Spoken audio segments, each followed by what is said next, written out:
할렐루야. 오늘도 우리 수요 예배 시간 나온 우리 귀한 성도님들 환영하고 축복합니다. 오늘도 찬양 가운데 임재하실 하나님 기대하며 우리 기쁨으로 나아가기 원합니다. 우리 나의 반석이신 하나님, 나의 반석이신 하나님, 행하신 모든 것 완전하시니 나의 생명 되신 하나님, 내게 행하신 일 찬양합니다. 신실하신 하나님, 실수가 없으신 좋으신 나의 주,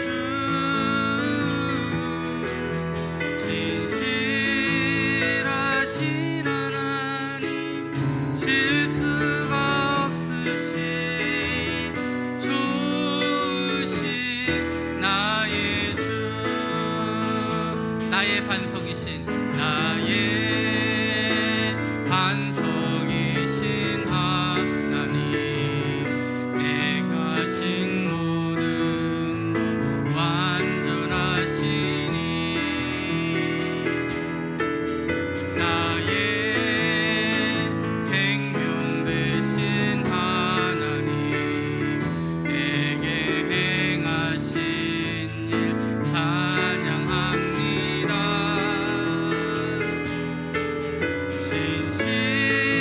신실하신 하나님, 실수가 없으신 좋으신 나의 주,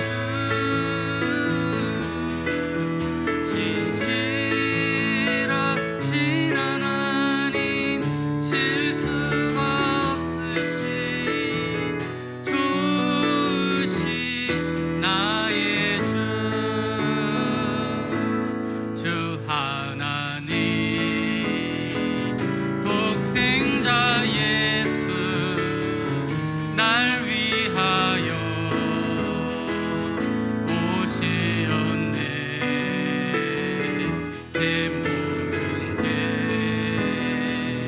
다 사하시고 죽음에서 부활하신 나의 구세주,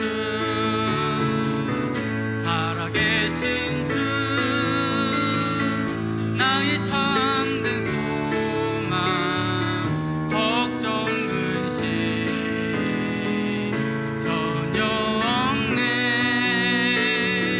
사랑의 주, 내 발길 인도하니 내 모든 삶의 기쁨 늘 충만하네. 주 안에서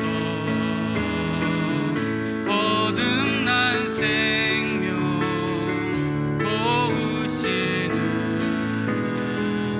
주의 사랑, 참 기쁨과 확신 가지고 예수님의 도우심을 믿으며 살리. 살아계신 주, 나의 참된 소망, 걱정 근심 전혀 없네. 사랑의 주, 내 발길 인도하니 내 모든 삶의 기쁨 늘 충만하네. 살아계신 주, 살아계신 주, 나의 참된 소망, 걱정 근심 전혀 없네. 사랑의 주, 내 발길 인도하니 내 모든 삶의 기쁨 늘 충만하네. 아멘. 나의 힘이 되신 여호와여,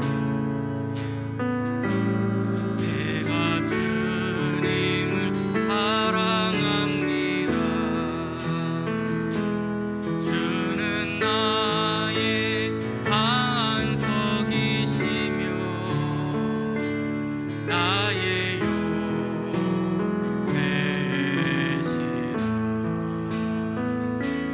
주는 나를 건지시는 나의 주, 나의 하나님, 나의 피할 바위시요, 나의 방패시라.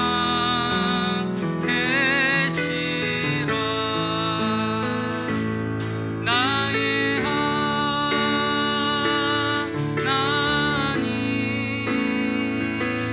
나의 하나님,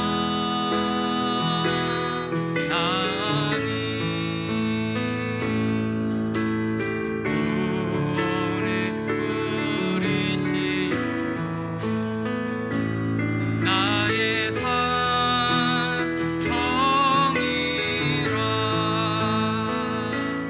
나의 하나님,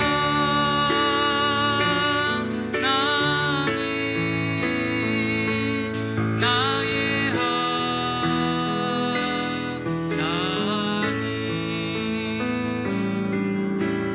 그는 나의 여호와, 나의 구세주, 나의 생명이신, 나의 생명이신 여호와여, 내가 주님을 찬양합니다.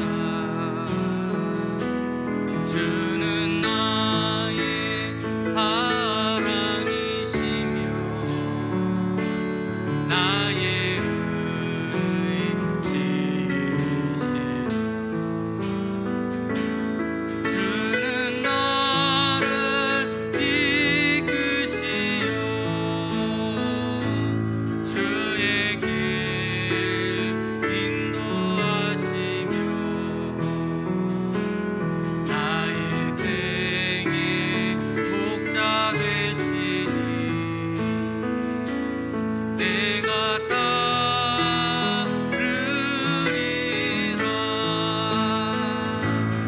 나의 하나님,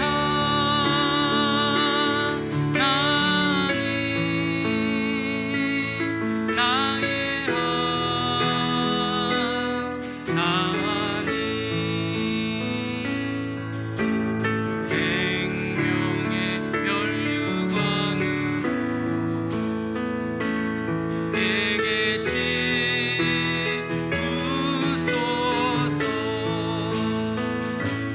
나의 하나님,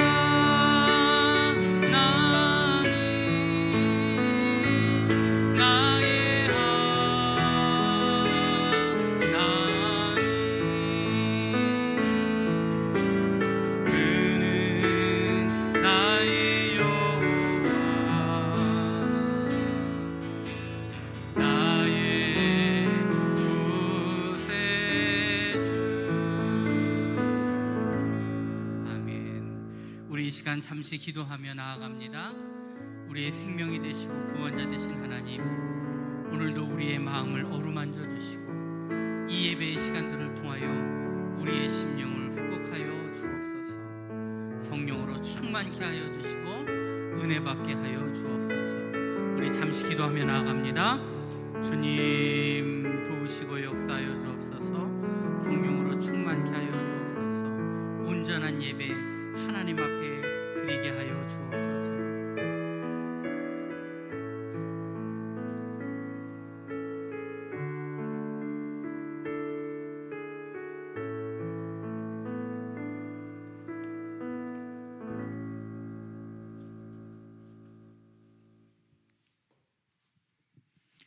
할렐루야. 사랑의 주님, 이 시간 수요 예배를 드릴 수 있게 해주셔서 너무나 감사를 드립니다.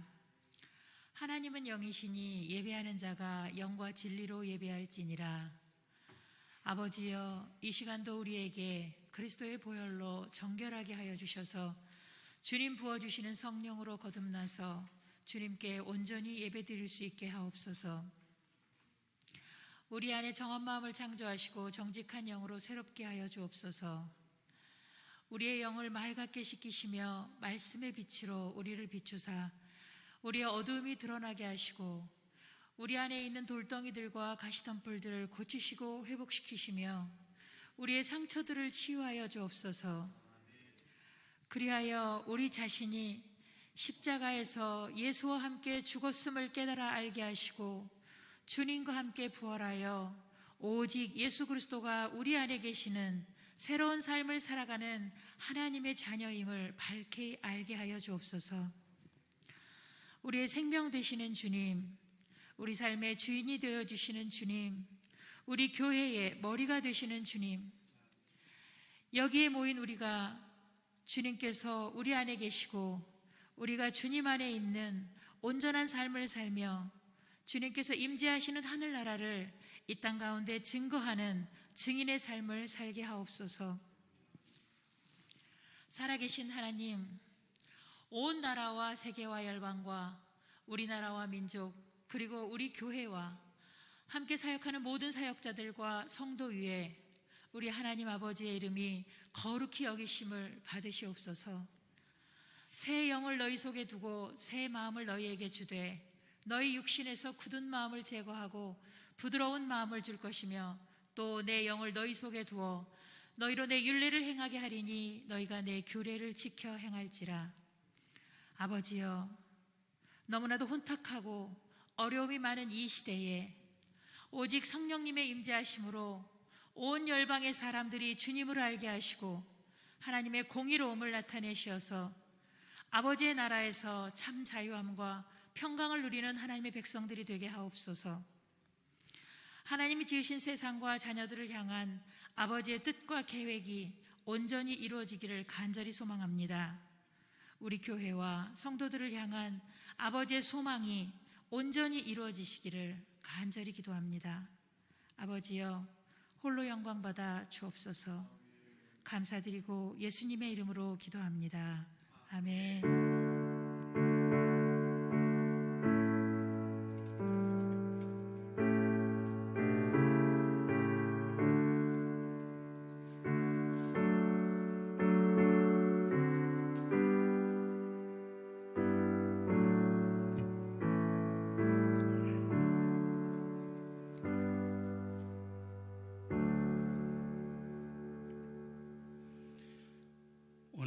우리들에게 주시는 하나님의 말씀, 구약 성경 사사기 2장 16절에서 23절까지의 말씀입니다.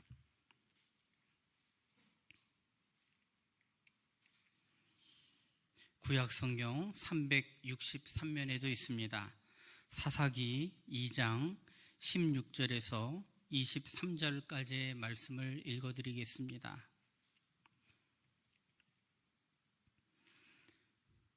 여호와께서 사사들을 세우사 노략자의 손에서 그들을 구원하게 하셨으나 그들이 그 사사들에게도 순종하지 아니하고 오히려 다른 신들을 따라가 음행하며 그들에게 절하고 여호와의 명령을 순종하던 그들의 조상들이 행하던 길에서 속히 치우쳐 떠나서 그와 같이 행하지 아니하였더라. 여호와께서 그들을 위하여 사사를 세우실 때에는 그 사사와 함께 하셨고 그 사사가 사는 날 동안에는 여호와께서 그들을 대적의 손에서 구원하셨으니 이는 그들이 대적에게 압박과 괴롭게 함을 받아 슬프이 부르짖음으로 여호와께서 뜻을 돌이키셨음이거늘. 그 사사가 죽은 후에는 그들이 돌이켜 그들의 조상들보다 더욱 타락하여 다른 신들을 따라 섬기며 그들에게 절하고 그들의 행위와 패역한 길을 그치지 아니하였으므로 여호와께서 이스라엘에게 진노하여 이르시되 이 백성이 내가 그들의 조상들에게 명령한 언약을 어기고 나의 목소리를 순종하지 아니하였은즉 나도 여호수아가 죽을 때에 남겨둔 이방 민족들을 다시는 그들 앞에서 하나도 쫓아내지 아니하리니 이는 이스라엘이 그들의 조상들이 지킨 것 같이 나 여호와의 도를 지켜 행하나 아니하나 그들을 시험하려 함이라 하시니라. 여호와께서 그 이방 민족들을 머물러 두사 그들을 속히 쫓아내지 아니하셨으며 여호수아의 손에 넘겨주지 아니하셨더라. 아멘. 우리 옆에 있는 분들과 함께 인사 나누시겠습니다. 사랑합니다. 축복합니다. 축복합니다. 오늘 수요일 예배에 나오신 우리 귀한 성도님들, 또한 온라인으로 자신의 있는 처소에서 예배하는 우리 성북교회 성도님들 환영하고 축복합니다. 오늘도 이 귀한 예배의 시간들을 통하여 주님 말씀하여 주옵소서. 내가 듣겠나이다. 하나님 앞에 그 순종의 마음으로 나아가는 우리 모두가 다 되시기를 축복합니다. 오늘 사사기 2장 16절에서 23절까지의 말씀을 여러분들과 함께 읽었습니다. 오늘 우리가 읽은 이 말씀은요, 그 사사기의 서론에 해당되는 부분입니다. 3장 7절부터 이제 본격적인 그 사사들의 이야기가 나오는데요. 오늘 이 말씀은요, 서론에 해당되면서 이 사사 시대의 배경, 그리고 그들이 가지고 있었던 신앙의 모습이 무엇인가를 우리들에게 설명해 주고 있습니다. 이 사사라는 말은요, 재판하다, 다스리다 이 말에서 이 파생이 된 단어이고요. 재판관, 구원관 그런 의미를 우리에게 보여줍니다. 이 이스라엘을 구원한 12명의 사사에 대한 기록이고요. 여호수아가 죽은 이후부터, 그리고 이 다윗 왕조, 이 사울 왕이 세워질 때까지 그 이전에 사사들의 모습을 설명하고 있습니다.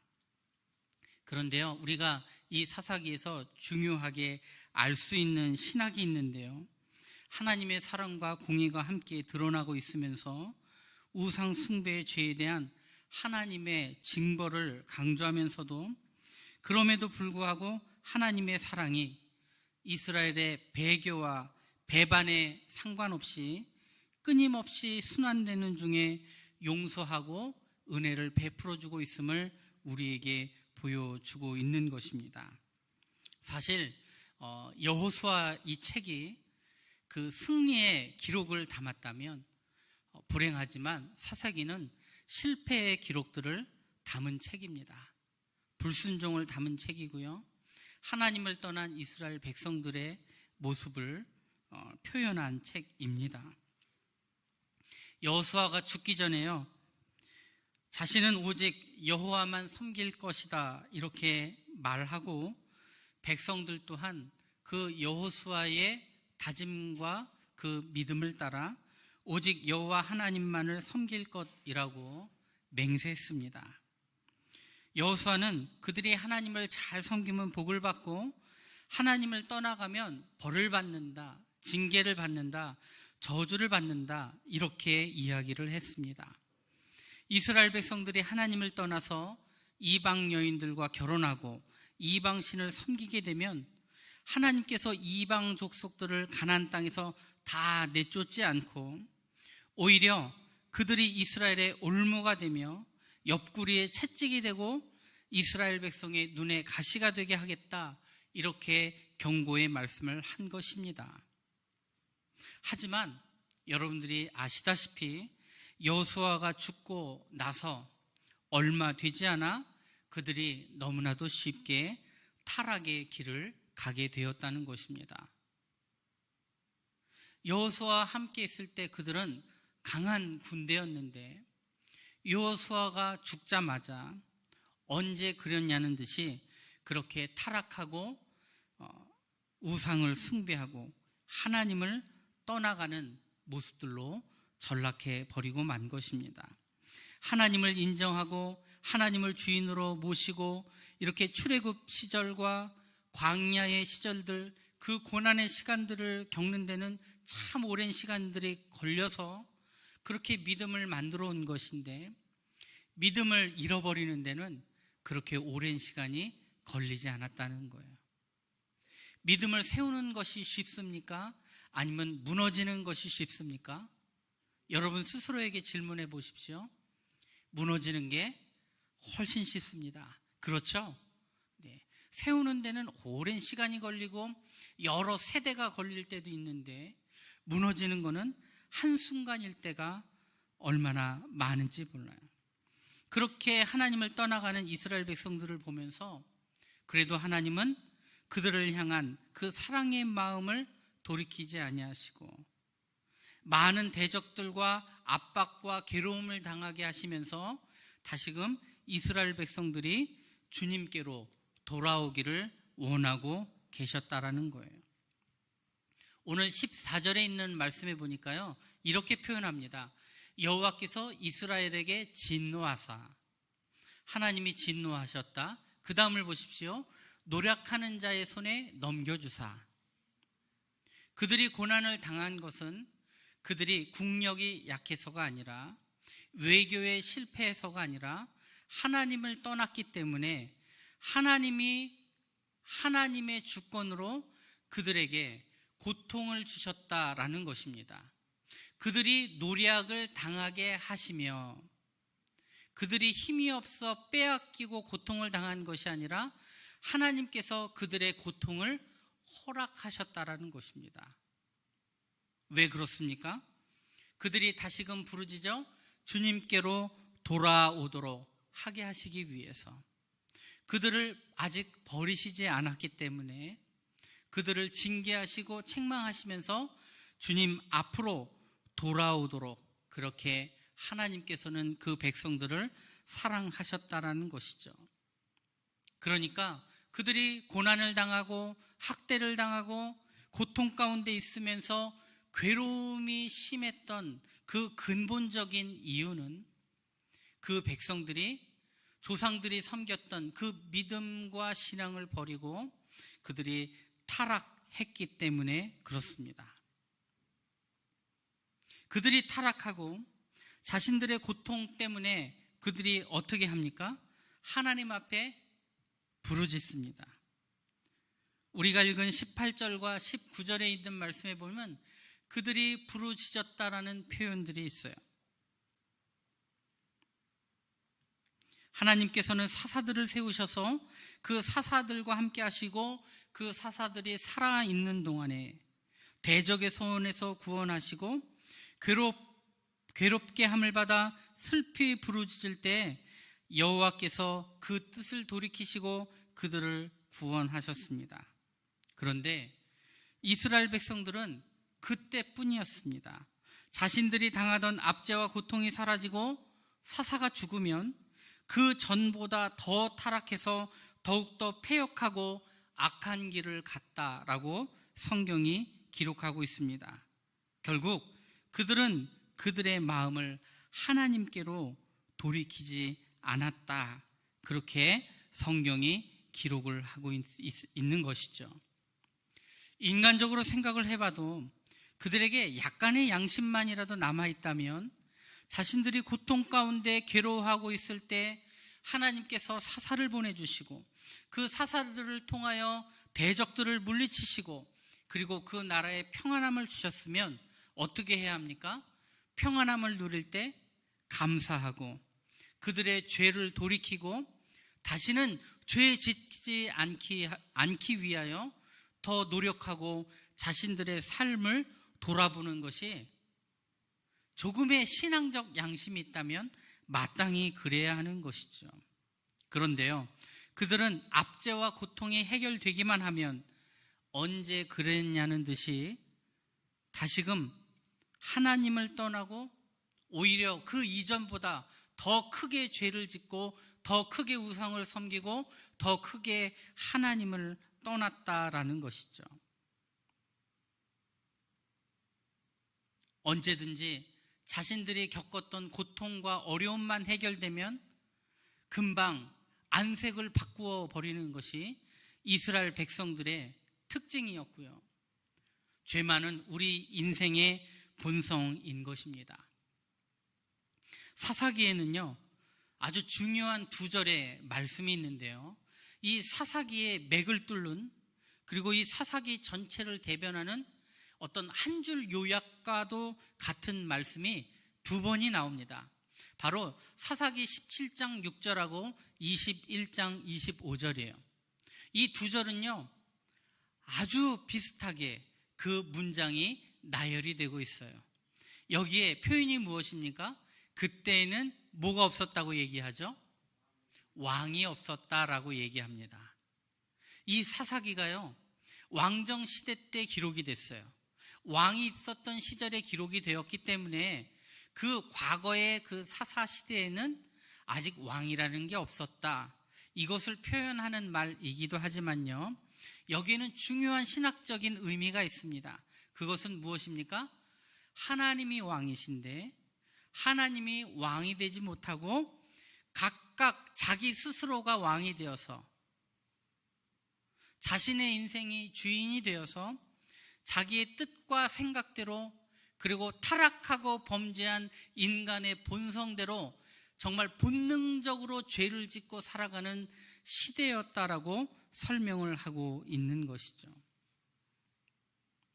마귀가요, 인간을 유혹할 때 썼던 아주 중요한 말이 있습니다. 그게 뭡니까?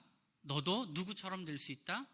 하나님처럼 될 수 있다라는 표현이었습니다.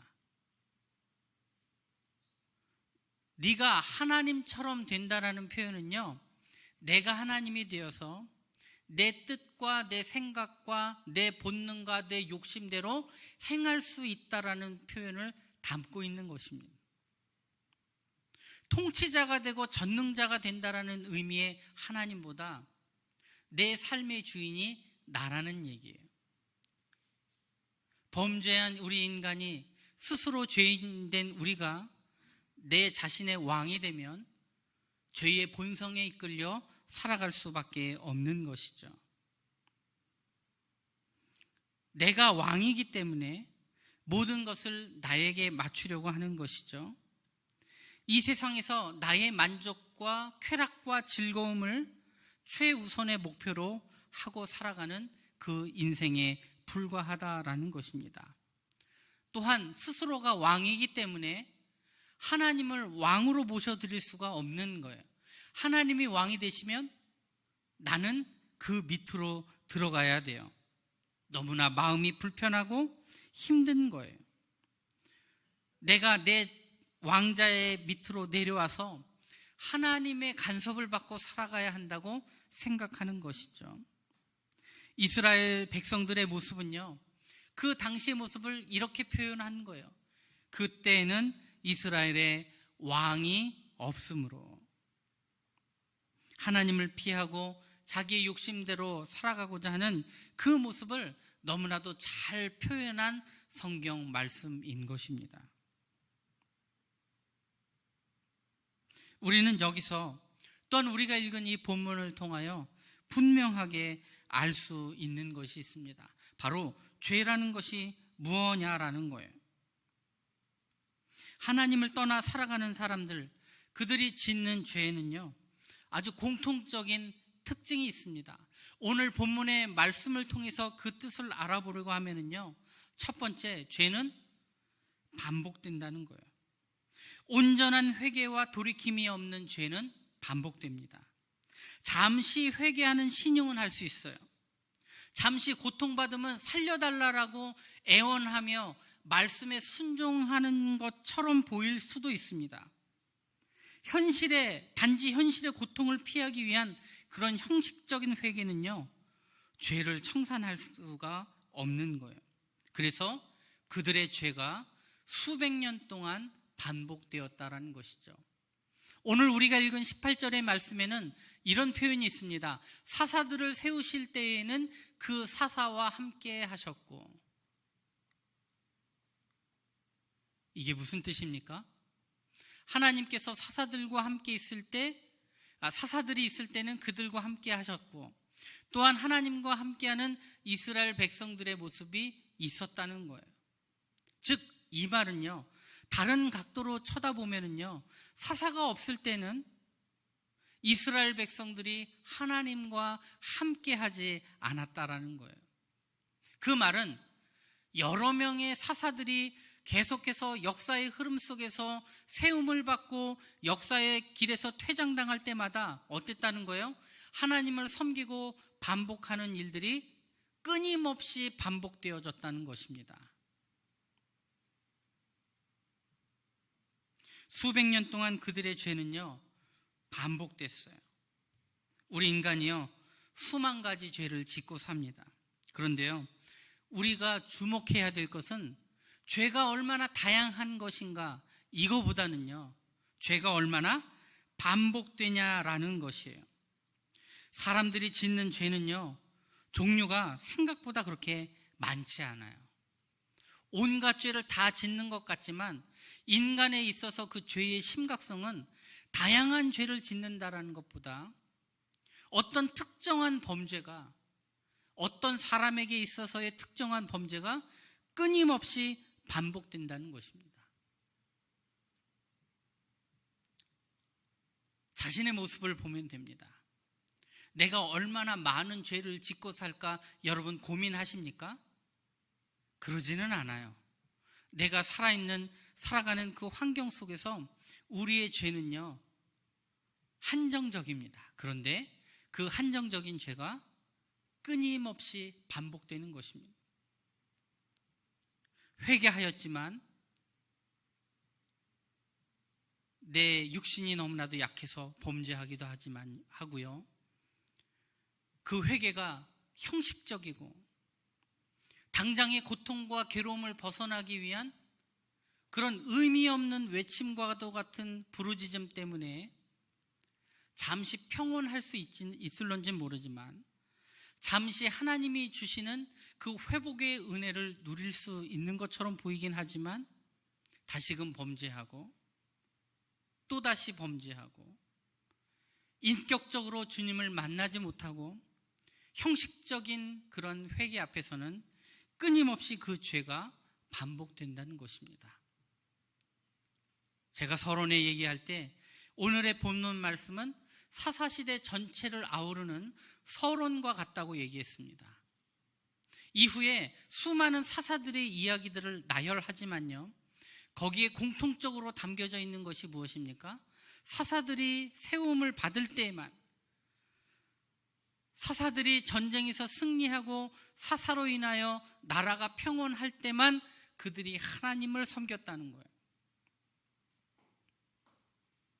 죄는요, 끊임없이 반복됩니다.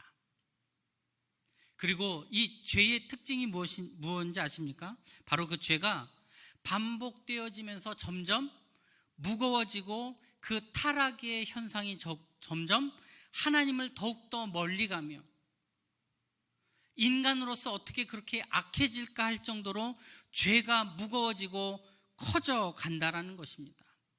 그리고 커져가는 죄만큼 인간이 죄를 느끼는 그 죄의식은 점점 무뎌져 간다는 거예요. 여러분, 죄의 심각성이 여기에 있는 거예요. 죄를 지으면 지을수록 죄 짓는 것도 힘들다, 죄 짓는 것도 재미없다, 그러면서 점점 죄에서 떠나가는 사람들이 많습니까? 결코 그렇지 않습니다. 인간이 죄를 지면은요, 죄를 짓는 그 인간의 지능이 더욱더 교활해져요. 어떻게 하면 하나님을 더 멀리 떠날 수 있을까? 어떻게 하면 좀 더 자극적이고 쾌락을 쫓아가는 인생을 따라갈 것인가? 죄가 점점 무거워지고 심각해지는 것이죠. 사사들이 이스라엘을 구원한 이후에 나라를 통치하는 동안 백성들은 평화를 누렸습니다. 그런데 그 사사가 죽으면 이스라엘은 이전보다 더 타락했다라고 성경이 기록하고 있는 거예요. 그러니 사사시대가 반복되어져 갈수록 어떻게 됩니까? 그들의 타락과 영적인 음란함은 극을 치달아가는 것이죠.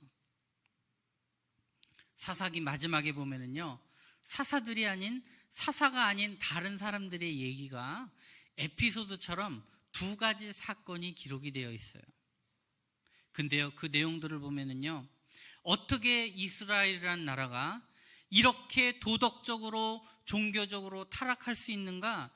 그 끝을 보여주는 아주 악한 사건들이 기록되어지면서 사사기가 마무리됩니다. 그리고 마지막을 그렇게 표현하는 거예요. 그때에는 이스라엘에 왕이 없으므로 각기 자기 소견에 옳은 대로 행하였더라. 이것이 사사기 마지막 장 마지막 절의 설명입니다. 죄가 반복되어지고요, 그 반복되어지는 죄는 점점 무거워지고 죄의 의식은 무뎌지고 더 이상 설명하기에 어려울 정도로 민망하고 더러운 죄들이 아무렇지도 않게 이루어지는 아주 뒤틀린 그 시대와 역사를 설명하는 것이 바로 그 사사시대라는 것입니다. 오늘 우리가 읽은 말씀은요, 어느 특정 사사의 이야기는 아니지만 이 사사기 전체에 흐르는 그 죄성의 흐름이 어떻게 흘러가고 있는가, 서론의 이야기이고 또한 결론의 이야기입니다. 오늘 본문 속에서 인간에게 반복되어지는 그리고 무거워지는 그 죄의 원인이 무엇인가 간단하게 두 가지 여러분들과 이야기하며 말씀을 마무리하겠습니다. 첫 번째는요, 그들이 하나님을 알지 못해 죄가 반복되고 무거워진다라고 설명합니다. 10절 말씀을 보십시오. 그 세대의 사람도 다 그 조상들에게로 돌아가고 그 후에 일어난 다른 세대는 여호와를 알지 못했다. 여호와께서 행하신 일도 알지 못했다라고 성경이 기록합니다. 여기서 말하는 알지 못한다는 것은요, 지식적인 교육을 받지 못해 알지 못했다, 누가 알려주는 사람이 없어서 알지 못했다라는 뜻이 아니고요, 하나님의 말씀대로 살면서 하나님을 알아가는 그 체험적인 은혜의 삶이 그들에게 없었다라는 뜻이에요. 지식으로만 알고 은혜의 체험이 없으면 어떤 일이 일어납니까? 로마서 1장에 있는 말씀을 여러분 보십시오. 21절 말씀, 하나님을 알되 하나님을 영화롭게도 아니하며 감사하지도 아니하고 오히려 그 생각이 허망하여지며 미련한 마음이 어두워졌나니. 그렇게 표현합니다. 하나님을 알되, 여기서 말하는 그 하나님을 아는 것이 지식적으로만 아는 것입니다. 은혜의 체험이 없이 하나님을 안다라고 말하는 것이에요. 은혜 체험이 없는 그러한 삶은 어떠한 일들이 일어납니까? 하나님을 영화롭게 하지 못합니다. 그리고 감사하지 못해요. 그 생각은 허망하여지고 마음은 어두워지는 것입니다. 그리고 스스로 지혜 있다라고 하나 어리석어지면서 그들은 어떻게 됩니까?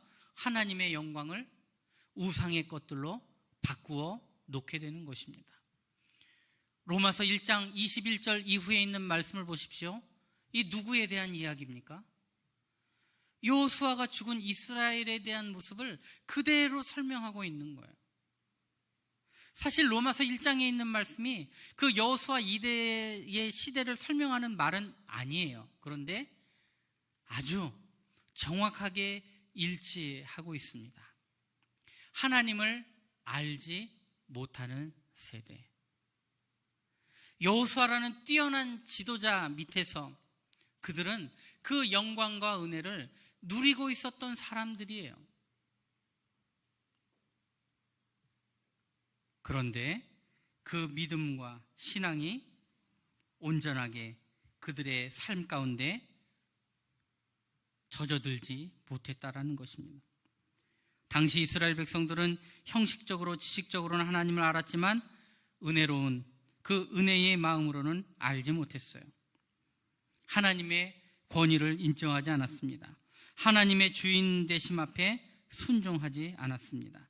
하나님과 동행하는 삶을 살아가지 못했습니다. 형식적인 신앙만 가지고 있다는 뜻이 되는 거예요.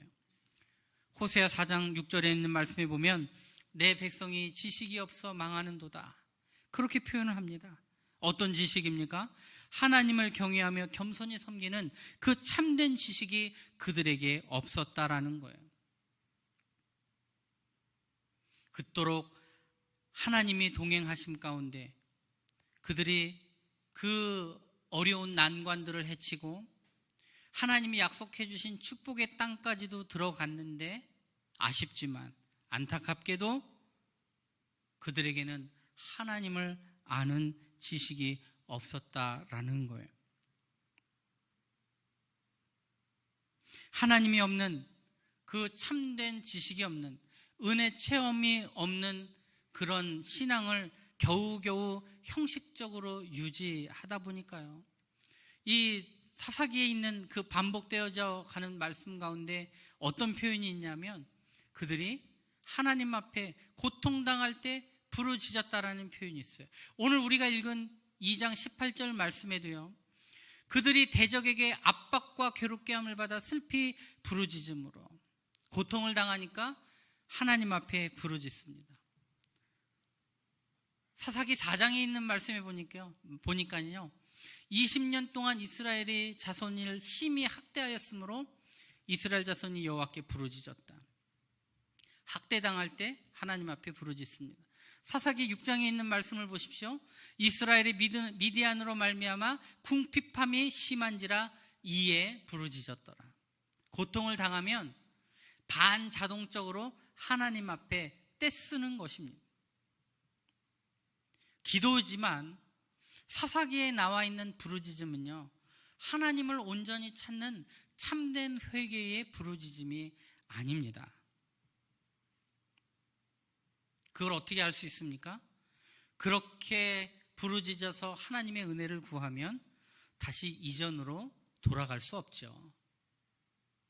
이전으로 돌아갔다는 말은 무엇입니까? 형식적인 것입니다. 그리고 당장 급해 죽을 것 같으니까 하나님 앞에 떼를 쓰는 것입니다. 너무나도 하나님 앞에 견딜 수가 없으니까 당장 이 위기를 모면하고자 그냥 하나님 앞에 매달리는 겁니다. 살려주세요, 살려주세요. 그런데 그렇게 평온함을 얻고 하나님의 도우심을 얻고 사사화가 살아있는 동안 평온함을 누리다가 그들이 그 사사가 죽으면 어떻게 합니까? 그 이전보다 더 부패하는 것입니다. 그냥 기계적으로 우는 거예요. 저는 그런 생각을 해봤습니다. 그들이 간절함으로 부르짖었지만 그 안에 진심이 없다. 그런데 이 말이 좀 우습습니다. 간절함이 있는데 진실됨이 없을 수가 있습니까? 이스라엘 백성들이 그랬다는 거예요. 간절함은 있는데 진실됨이 없다. 이게 뭡니까? 외식이죠. 하나님을 기만하는 것입니다. 영혼이 담겨져 있는 게 아니에요. 그냥 기계적인 반복입니다. 영혼 없이 하나님 앞에 기도하고 있는 거예요. 당장의 위협과 고난에서 벗어나기 위하여. 오늘 우리가 읽은 17절 말씀에 보니까요, 그런 표현을 합니다. 여호와의 명령을 순종하던 그들의 조상들이 행하던 길에서 속히 치우쳐 떠났다. 아주 신속하게 언제 그랬냐는 듯이 그냥 얼굴색을 바꿔버리는 거예요. 미련하면은요, 그들이 고통 가운데 있다가 하나님의 구원함을 받고 평화를 누리면 뭘 생각해야 됩니까? 바로 그 전까지 고통당했던 나의 인생을 생각해야 돼요. 내가 왜 이렇게 되었는가? 그런데 아주 금방 잊는 것입니다. 물고기가 자기가 물었던 미끼를 아주 이 겨우겨우 그 물었던 그 낚싯바늘을 풀고 나서 금방 언제 그랬냐는 듯이 미끼를 몰고 또 그 낚싯바늘을 무는 것입니다. 사사가 있을 때도 청종하지 않던 이스라엘 백성들이요, 사사가 죽고 그들을 통제할 지도력이 없는 상태에서는 금방 더 속히 부패했다라는 것이죠. 우리들도요, 보면 인생이 망해서 탕자처럼 주님 앞에 돌아오는 사람들이 덜어 있습니다. 신앙을 회복하는 것 같고 믿음 생활을 회복하는 것 같은데 잠시 지나면 또 하나님을 떠나는 사람들이 있지요. 언제 그랬냐는 듯이 속히 하나님을 떠나고 그 이전보다 더 부패해지는 인생들을 우리는 얼마든지 볼 수 있는 것입니다. 오늘 우리가 읽은 본문의 말씀에 이스라엘 백성들의 모습이 그러했습니다. 그들의 모습을 보면요, 그들이 얼마나 완악하고 자기 중심적인 자들인지 알 수가 있습니다. 자신들에게 닥쳐오는 이방 민족들의 괴롭힘에 그냥 하나님 앞에 그냥 하늘이 당장이라도 무너져 내릴 것처럼 부르짖어 기도하던 사람들이에요. 하나님께서 사사를 보내주시고 그들의 문제를 다 해결해 주셨지만 오히려 그들은 전보다도 더 악해지는 것, 하나님을 온전히 알지 못하는, 하나님을 향한 그 온전한 경외함과 진실된 마음으로 하나님을 섬기는 신앙과 믿음이 그들에게 없었다라는 것입니다. 그래서 그들은 하나님을 모르는 사람들입니다. 한 가지만 더 이야기합니다. 바로 신앙의 유산이 온전히 흘러가지 못했기 때문에 죄가 반복되고 무거워지는 것입니다. 오늘 우리가 읽은 말씀에 7절 말씀 보십시오. 백성이 여호수아가 사는 날 동안에 여호와께서 이스라엘을 위하여 행하신 모든 큰 일을 본 자들이 사는 날 동안에, 그렇게 표현합니다.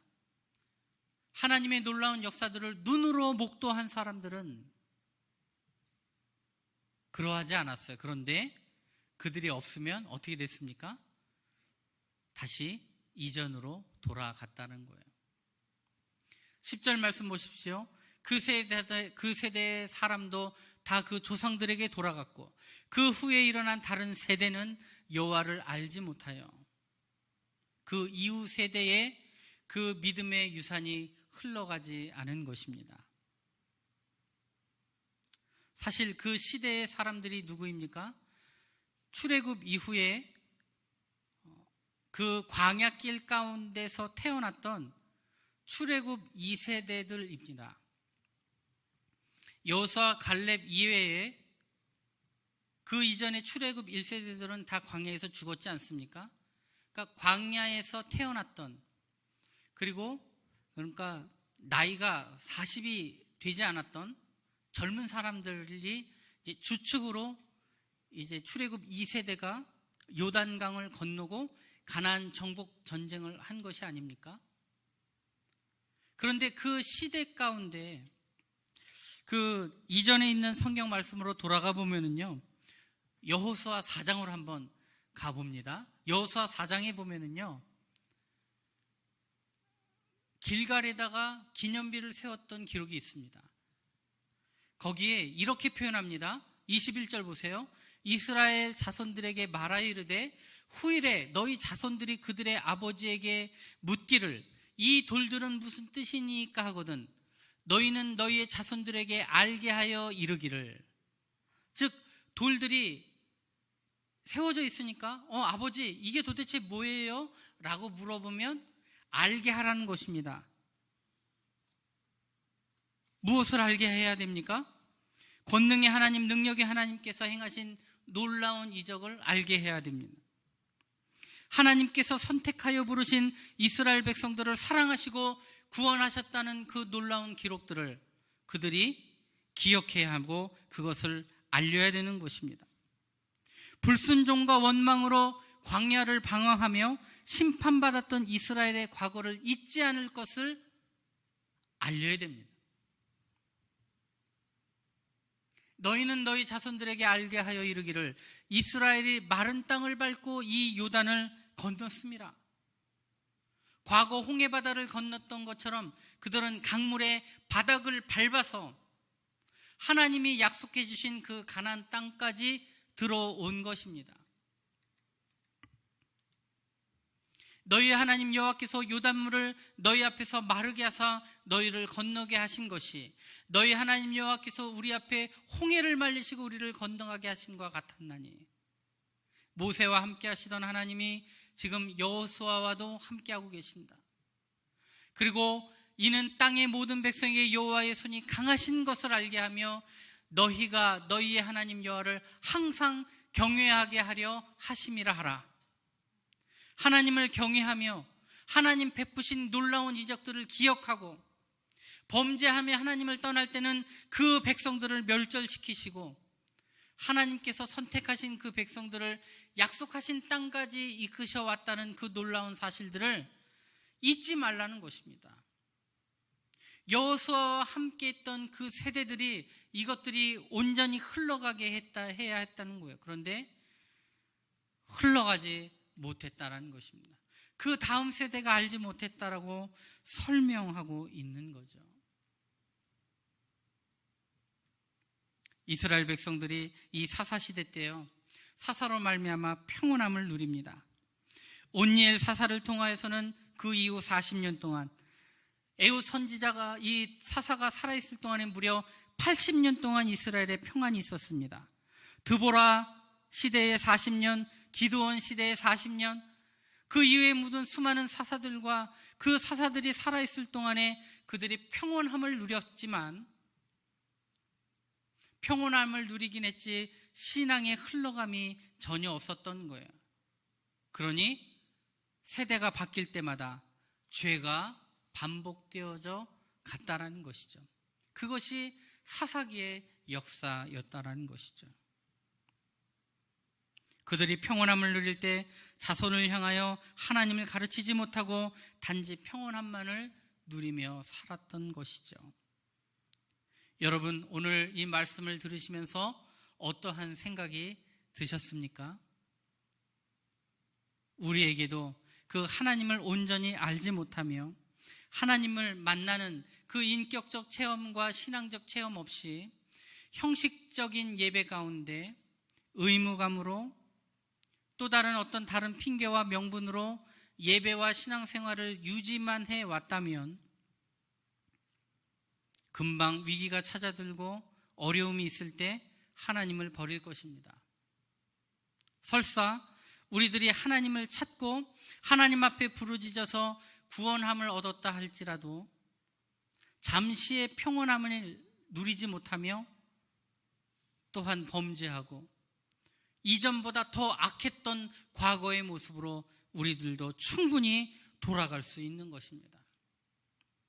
또한 우리가 어떻게 신앙생활을 유지하고 이 시대를 살다가 하나님 품으로 가면 우리 이후의 세대 가운데 그 믿음과 신앙의 유산이 온전히 흘러갔을 거라고 누가 장담할 수 있겠습니까?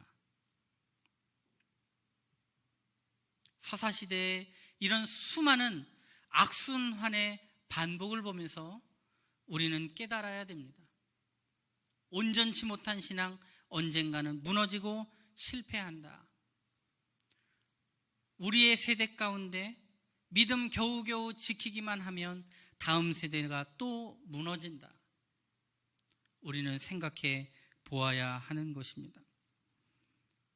사사기에 나타난 이런 중요한 신학적인 흐름들을 보면서 하나님, 우리들도 죄 가운데 살지 않도록, 죄가 반복되지 않도록, 죄가 더 무거워지며 죄책감은 무뎌지며 하나님을 떠나 살아가는 것들이 반복되어지지 않도록 하나님 우리들을 온전히 붙들어 주시고 우리가 경험했던, 우리가 만났던 하나님 마음속에 굳건히 지키며 또한 그 신앙을 흘려보내며 다음 세대를 향하여, 우리의 이웃들을 향하여, 연약한 자들을 향하여 그 믿음이 흘러가지 못한다면 믿음의 그 맥이 끊기는 안타까운 결과를 볼 수 있다는 생각들을 우리가 경각심을 얻으며 우리의 신앙을 잘 지켜 행하고 또한 잘 흘려보낼 수 있는 믿음의 삶을 살게 하여 주옵소서. 함께 기도하는 우리 모두가 다 되시기를 바랍니다. 생각보다 죄는 너무나도 무겁고 반복되며 그리고 이기기 어려운 것입니다. 하나님 앞에 우리의 삶을 온전히 맡기고 인격적인 만남과 진정한 부르짖음과 회개를 통하여 하나님 주시는 회복과 은혜를 누리는 그 신앙의 유산을 잘 흘려보내는 믿음의 삶을 살아가는 우리 모두, 우리 귀한 성북교회, 이 시대의 한국교회 되기를 여러분들과 함께 축복하며 기도합니다. 우리 함께 찬양 드리겠습니다. 찬송가 292장입니다.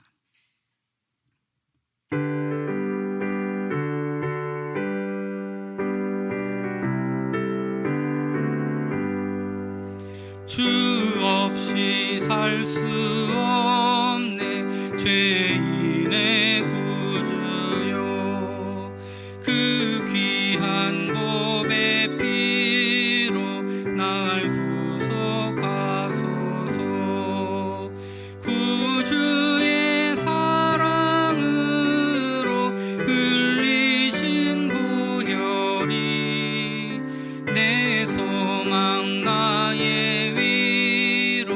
내 영광 됩니다.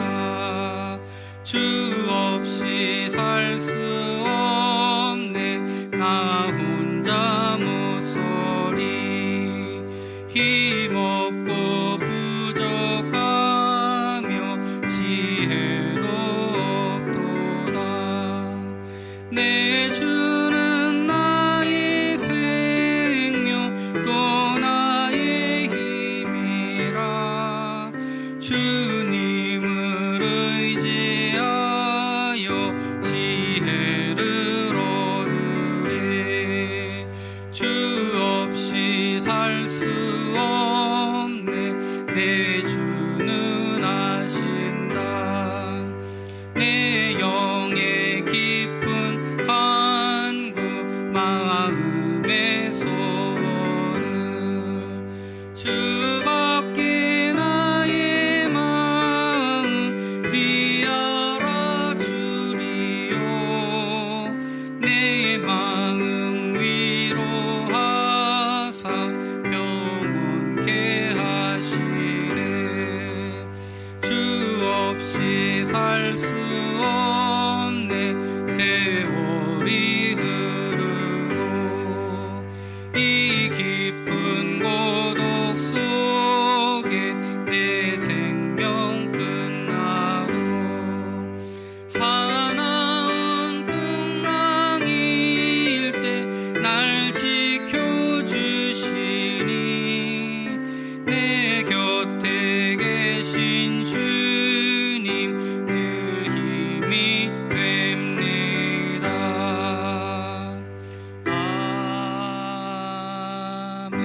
아멘. 기도합니다.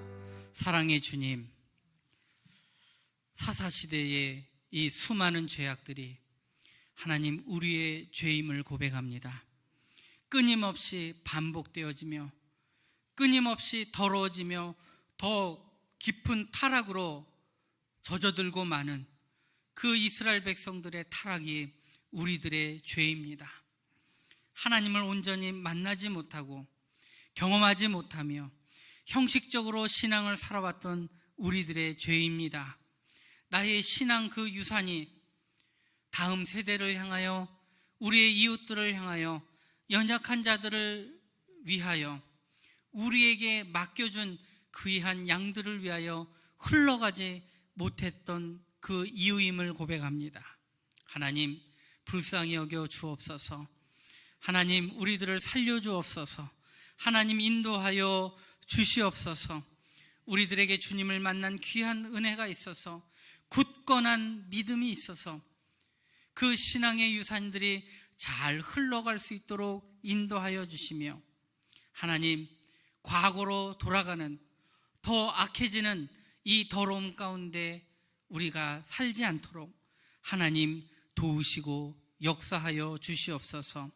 하나님 여호수아의 시대처럼 승리의 기록만이 우리에게 있게 하여 주시고 사사기와 같은 불행하고 더러운 기억들 우리 안에 있지 아니하도록 도우시고 역사하여 주시옵소서. 하나님, 우리 성북교회를 위해 기도합니다. 한국교회를 위해 기도합니다. 우리의 가정을 위해 기도합니다. 연약한 자들을 위해서 기도합니다. 하나님, 이 신앙이 잘 흘러갈 수 있도록 붙들어 주시고 신앙의 모범되게 하여 도와주시고 많은 영혼들 주께로 돌아오게 하여 주시고 굳건한 믿음 가운데 승리하는 우리 모두의 삶이 되게 하여 주시옵소서. 오늘도 부르짖어 기도하는 동안 주님 만나게 하여 주시고 주님이 약속하셨던 그 놀라운 축복과 은혜를 다짐받으며 응답받으며 승리하는 우리 모두 되게 하여 주옵소서. 예수님의 이름으로 감사하며 기도하옵나이다. 아멘. 하늘에 계신 우리 아버지, 아버지의 이름을 거룩하게 하시며 아버지의 나라가 오게 하시며 아버지의 뜻이 하늘에서와 같이 땅에서도 이루어지게 하소서. 오늘 우리에게 일용할 양식을 주시고 우리가 우리에게 잘못한 사람을 용서하여 준 것 같이 우리 죄를 용서하여 주시고 우리를 시험에 빠지지 않게 하시고 악에서 구하소서. 나라와 권능과 영광이 영원히 아버지의 것입니다. 아멘. 우리 주여 한번 외치고 기도합니다. 주여